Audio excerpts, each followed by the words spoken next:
c'est pour en fait démontrer, je dirais, on n'a pas grand mérite parce qu'en fait, tous ceux qui sont autour, je dirais, ce sont plus ou moins en fait les ambassadeurs de ce projet, donc qui, je crois, qui militent, ainsi de suite. Mais le but, je dirais, c'est aller au-delà, c'est arriver à faire un réseau et que vous soyez au-delà de nos ambassadeurs, pouvoir communiquer sur ce projet, parce que je suis sûr que ce projet, vous y croyez tous. Il y a quand même une force, je dirais, avec, bon, mais qui est au bout du jour, hein, quand on vous parle de pouvoir faire une maison de producteurs, avec un restaurant, avec un drive, et ainsi de suite. Il n'y a pas un jour en allumant la télévision où on n'entend pas parler, je dirais, de tout ce qui est circuit court, et ainsi de suite. Le producteur, je dirais, avec un consommateur, je dirais qu'il n'y a plus aucun lien. Alors bon, sachez passer ce message, et ainsi de suite. Bon, je reviens sur l'idée de ce pique-nique fermier. Ça peut être un pique-nique, ça va être à la hauteur d'un repas fermier, je dirais.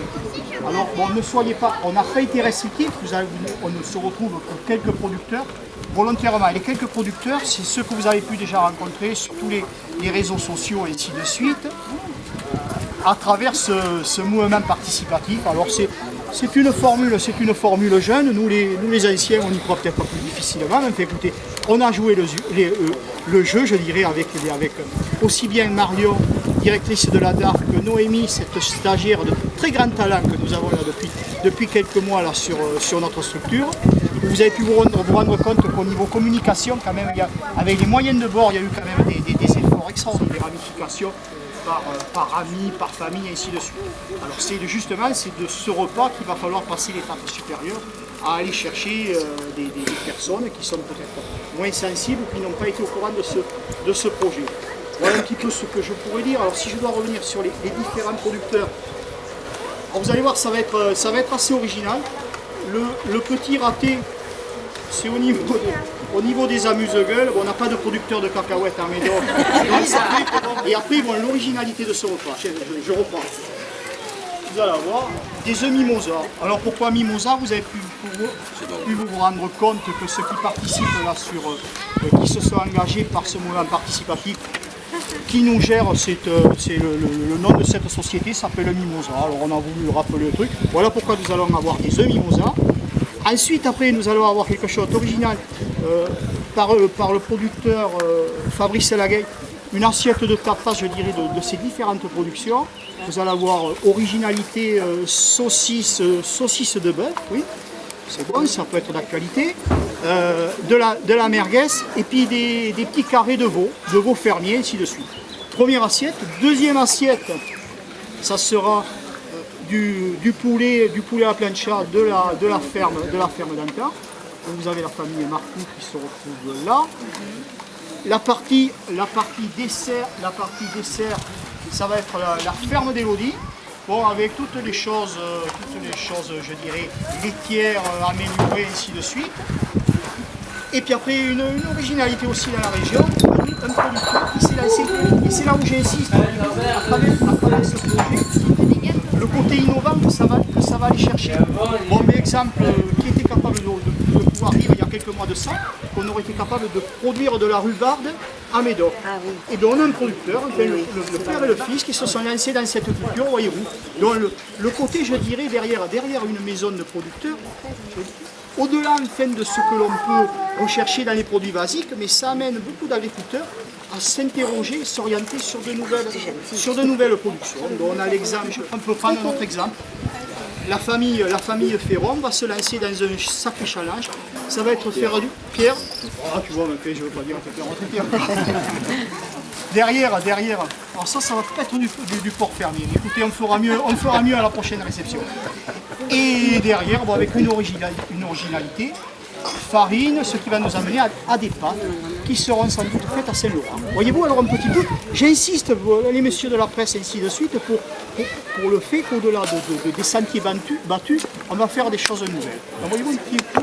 Et le côté fédérateur, parce que derrière tout ça, c'est presque triste à dire, on fait presque partie des plus vieux, je dirais. Il y a toute une équipe de jeunes qui s'intéressent à cette chose-là. Et donc, fédérateur, comment? Et j'ai oublié, ils sont arrivés en retard, voilà pourquoi je l'ai oublié. Non mais ils nous faisaient la chantilly. ce sont les fraises de l'Orangeau, bon, qui sont faites en face aéro. Voilà, je n'ai oublié personne. Bon, pour ma part, il y aura quelques vins, mais après, vous savez, les vins, ce sont toujours les produits qui sont les plus critiqués, alors je vais pas en parler. Voilà un petit peu, donc, je dis bien, repas sympathique. Là, ça va pas être les petits plats dans les grands. J'espère que tout le monde va bien s'y sentir. Rappelez-vous de ce moment. Communication, et le peu que vous pourrez en parler, vous serez nos ambassadeurs, je me répète. C'est le mot qui correspond. Voilà un petit peu. Donc, bon après-midi, bon appétit. Et Jean-Marie, peut-être quand même, qui est le maître des lieux, va peut-être un petit bravo à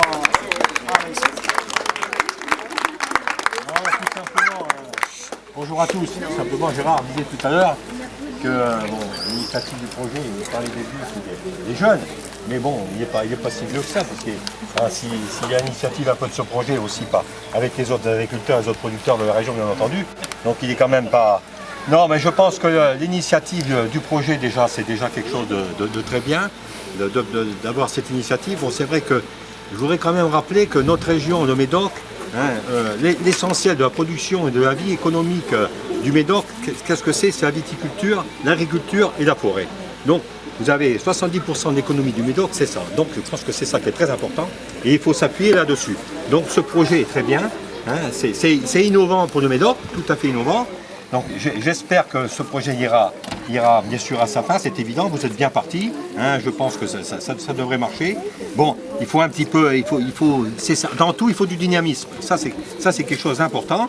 Il y a des producteurs qui sont là autour, qui ont créé justement cette dynamique, mais bon, ça serait bien aussi qu'il y en ait d'autres un peu plus qui participent. Alors quand il parlait tout à l'heure de communication, il avait tout à fait raison, je pense que c'est ça aussi. Le but de cette journée aujourd'hui et de ce repas fermier, c'est justement la communication, et j'espère que les quelques représentants de la presse qui sont là aujourd'hui vont pouvoir justement enfoncer le clou et de dire que finalement en Médoc, au niveau agriculture, il y a quand même des gens qui se bougent. Donc je voudrais remercier Gérard, remercier tous les producteurs qui sont derrière lui pour ce projet. L'ADAR bien entendu qui est aussi à l'initiative et qui les aide administrativement à monter ce projet, et tous les gens qui pourraient y participer. Bon, c'est pour ça que j'apprécie et que je leur tire un coup de chapeau. Le projet, il est innovant pour le Médoc. Surtout que ce projet, il correspond tout à fait à la charte du PNR. La charte du PNR aujourd'hui qui est en élaboration aujourd'hui. Donc ce projet va tout à fait en ce sens. Donc voilà. Donc je voudrais les féliciter. Et on fera tout ce qu'il faut, nous aussi on fera tout ce qu'il faut pour que ce projet aille à sa fin. Voilà, merci à tous. Merci Jean-Marie. Bon, on va se dire, aujourd'hui c'était peut-être une répétition, on espère que le prochain coup ça sera la grande messe avec les politiques. La prochaine fois on inaugure le bâtiment. Mais voilà, alors en fait on va mettre un compte à rebours, je dirais, en route. On devrait être normalement à 383 jours de l'inauguration du bâtiment, parce qu'enfin le deal pour quelques problèmes techniques, on s'était donné sur la presse, sur le journal du Médoc, on avait dit la saison d'asperges, on a été ambitieux sur le calendrier, alors on va jouer sur un peu plus on va donner quelques mois de plus, mais le challenge, je me répète, ça serait le 1er juillet 2017 à Sissa. Mais enfin on aura l'occasion de se revoir, parce que bon, après, je ne veux pas employer ce mot, on va parler communication, on va considérer qu'on est une secte de gens sains, je dirais. Voilà. Et on peut applaudir.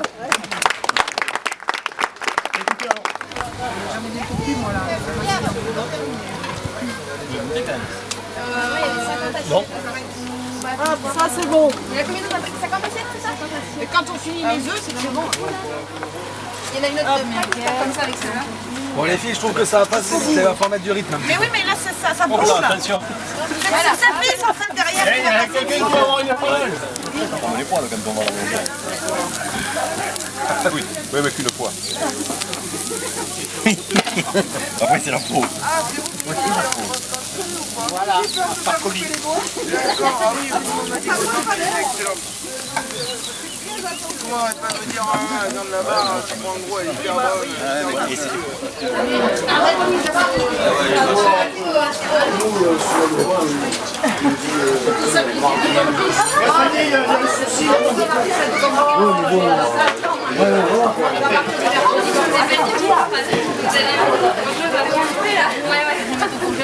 Le congélateur se vide un petit peu. On les fait à peu près sans les saucisses, sans les merguez, ça fait 7 kilos. Ouais.